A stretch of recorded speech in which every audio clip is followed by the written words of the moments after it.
안녕하세요. 미국 주식하는 임겐입니다. 오늘 미국장 한번 보겠습니다. 구독과 좋아요 부탁해요. 오늘 시장은 전날 상승에 이어 1% 이상 올라 3대 지수는 이제 상승으로 마감했습니다. 우선 3대 지수는 장 초반 전일 애플과 TSMC의 반등에 힘입어 이날 역시 확실한 반등장을 연출했는데 이에 S&P 500은 이날 장중 최고치 4,818을 넘으면서 사상 최고치를 기록했고 다우지수도 지난해 말 최고치를 넘어서는 모습을 나타냈죠. 이에 지금 투자자의 마음속엔 인공지능 분야를 선도하거나 기술 분야에서 차별화된 제품을 보유한 회사들이 있어 이들이 지금 시장을 매우 강력하게 선도하면서 지난해 말에 이어 올해도 지속된 흐름을 보여주고 있다 할 수 있습니다. 이에 따라 새해에도 경기 침체는커녕 사상 최저 수준의 실업률이 계속되자 올해 경제는 점점 더 연착륙을 할 것이란 기대가 커지고 있는데 이에 이날 미시간대 대학이 발표한 소비자 심리지수 조사에 따르면 1월 소비자 심리지수는 전월 대비 13% 상승하며 78.8을 기록해 2021년 7월 이후 최고치를 달성했습니다. 이로 인해 현재 시장은 인플레이션의 고비를 넘겼고 소득에 대한 기대가 강화하면서 경기 전반에 대한 낙관론이 퍼지고 있다 할 수 있죠. 이에 따라 주식시장의 피어앤그리드 지수는 73으로 전날 66 대비 다시 한번 올라와 극도의 탐욕 코어까지 올라왔다 할 수 있으며 개인적인 생각으론 이러한 지수가 극도의 탐욕 수준에 들어가는 것은 좋지 않지만 60에서 70 사이에서 꾸준히 추세를 이어간다면 증시에는 더할 나위 없이 좋은 상황을 만들 수 있다 생각이 듭니다. 한편 지금 시장의 가장 핫한 주식인 엔비디아는 또다시 사상 최고치를 경신하며 주가는 4% 이상 급등해 594달러로 마감을 했는데 이로써 엔비디아의 시총도 1조 5천억 달러에 육박한 1조 4,694억 달러를 기록해 이제는 엔비디아의 주가가 조금만 더 오르면 아마존마저 제치고 시총 사이에 오를 수 있다 할 수 있습니다. 그리고 이날 엔비디아의 주가가 급등을 한 것은 메타의 마크 저크버그가 자체 인공지능 개발을 위해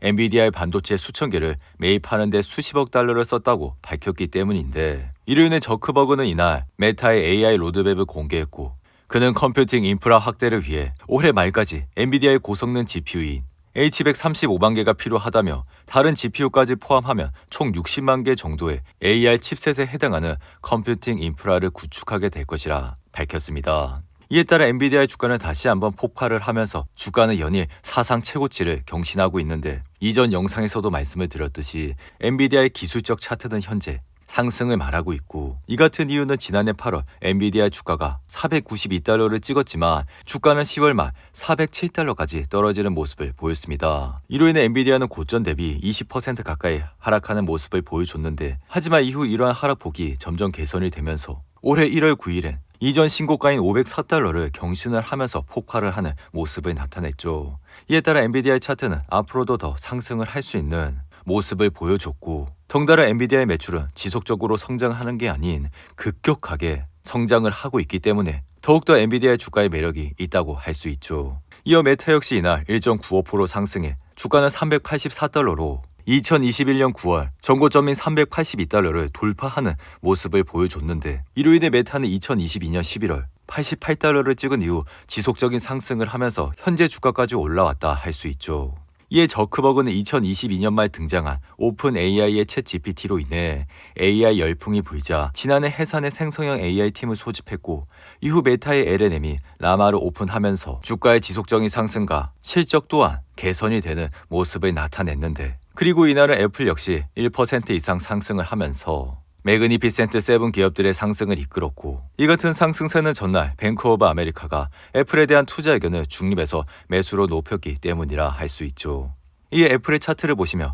주가는 191달러에서 흐름을 이어가고 있고 애플은 최근 지속적인 하락세를 거쳤지만 이내 151선에서 반등을 하면서 다시 한번 주가는 상승세를 탔다고 할 수 있습니다. 이에 애플의 최근 이 같은 상승세는 생성형 인공지능이 장착된 최신 기기에 대한 수요로 인해 아이폰 업그레이드 수요가 더 강력해질 가능성이 높아졌기 때문인데 이어 TSMC 역시 2024년 매출 성장세가 회복될 것이라 밝히면서 전날 급등에 이어 이날도 6% 이상 상승을 했고 TSMC의 4분기 매출과 순이익은 지난해 같은 기간보다 각각 1.5%, 19.3% 감소했지만 시장의 예상치를 넘어서면서 주가는 이틀 연속 급등을 하고 있다 할 수 있습니다. 반면 미국 3대 완성차 업체인 포드는 최고 인기 모델인 F150 픽업 트럭의 전기차 버전인 F150 라이트닝의 생산량을 줄이기로 했고 이에 포드는 전기차 버전 생산을 줄이는 대신 브롱코 SUV와 레인저 픽업 생산량을 늘릴 예정이라 밝혔습니다.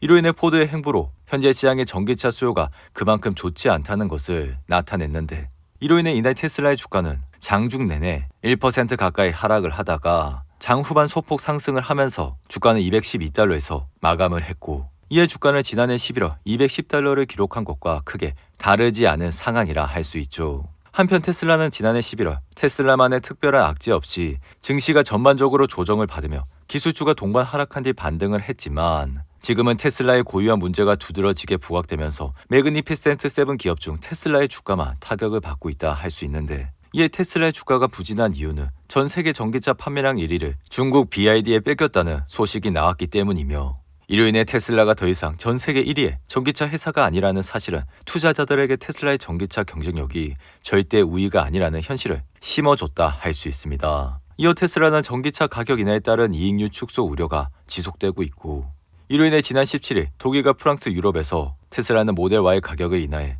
중국에서 모델 Y와 모델 3 가격을 낮춘 지 일주일 만에 다시 한번 가격 인하를 단행하는 모습을 나타냈죠. 이에 따라 제프리스는 최근 보고서에서 테슬라 주가에 대한 단기적인 평가 절하와 추가적인 변동성 확대를 초래할 수 있다 경고했고, 현재 테슬라의 주가 수익 비율은 올해 순이익 전망치 기준으로도 67배로 S&P 500 지수의 3배 수준이라 할 수 있는데, 이로 인해 테슬라의 주가가 반등을 할 수 있는 요소는 다가오는 1월 24일 테슬라의 실적 발표를 할 수 있으며, 테슬라는 이번 4분기 실적 발표를 통해 마진의 바닥을 꼭 확인을 해야 주가 역시 반등을 할 수 있을 것이라 예상이 됩니다. 그리고 디지털 가정용품 소매업체인 웨이페어는 비용을 절감하기 위한 노력으로 전 세계 인력의 13%를 해고할 것이라 밝히면서 이날 주가는 10% 이상 급등했고, 저가 항공사인 스피릿 에어라인즈는 4분기 전망치를 상향 조정하면서 이날 17% 이상 상승을 했는데, 반면 자동차 렌트 회사인 허츠는 제프리스의 구매 등급 하향 조정 이후 이날 4% 이상 하락했고,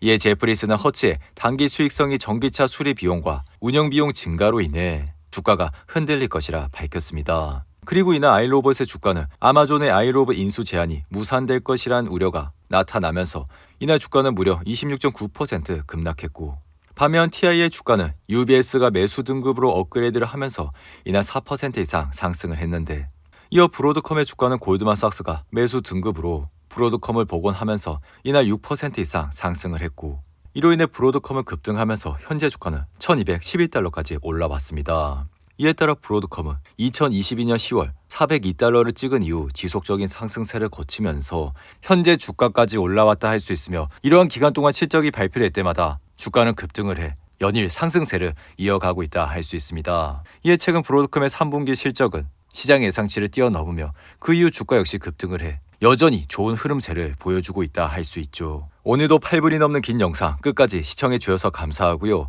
가시기 전에 구독과 좋아요 잊지 마시고, 그럼 저는 다음 영상에서 찾아뵙겠습니다. 감사합니다.